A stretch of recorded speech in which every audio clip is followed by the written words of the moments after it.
Hello there.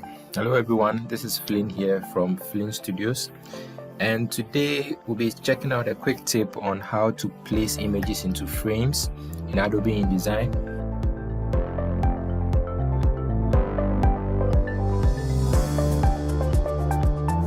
Let's just get right into it.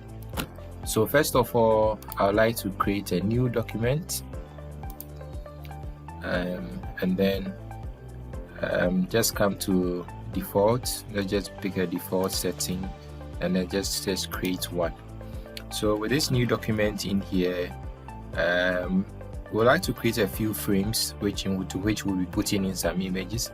So the shortcut would be, when you come to the tools panel in here, the shortcut, as you can see, is F, or you can decide to click on the frame tool, and then you come to your worksheet and then you click anywhere on the worksheet and drag, and then it creates a frame nicely in there for you. So yeah, so let's just say we want to put in an image into this frame. Let's just see how we do that. So you can come to File, click on Place. As you can see, the shortcut in here is Control D or Command D if you are using a Mac. I'm using a Windows PC here, so Command D is my option. So I can click on Place, and then bring in, I have a couple of images in here which I downloaded from the internet. So let's just click on the first one, and then as you can see, it fits into our frame directly. But that's not how I want my image to fit into the frame. So what do? There are so many ways you can do this. People prefer to double click on the frame, and as you can see, when you double click on the frame, it shows you the boundaries of the image that you place. As you can see, it's very big. So what other people do is they come right here to the corner of the selection of the image, and then they drag the image so that they get let's just zoom out a little. Yeah, so they click on this, and then they try to fit the image into the frame as possible as they can until they get the right fitting, if I can put it that way. So yeah, but there's an easier way to do this. So let's just undo to the initial step where we place in the image.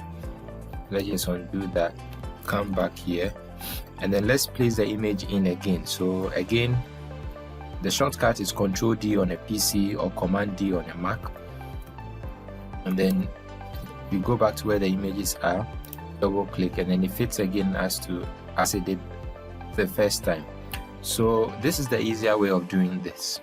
If you want your image, as you can see, we cannot see the full image fitting well into the frame. So what we can do is you can right click, come to Fitting, and it gives you some options.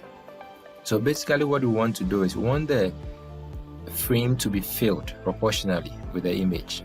So if you click on that option, this is what happens. Nice one. So as you can see here, the image is fitting nicely into the frame.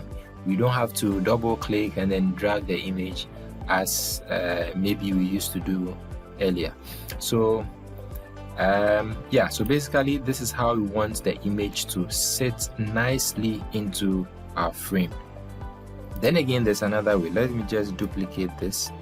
Again, duplicate is Alt, you Alt click on it, and then Alt and drag, and then it just creates a duplicate in there. For if you're using a Mac, that would be Option, click and drag.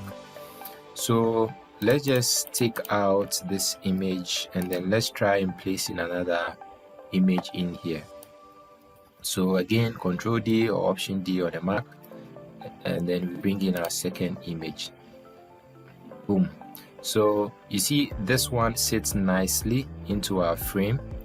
And if you want the full image, you want to see all aspects of the image, what we can do is right click, come to Fitting, and then say fill content proportionally.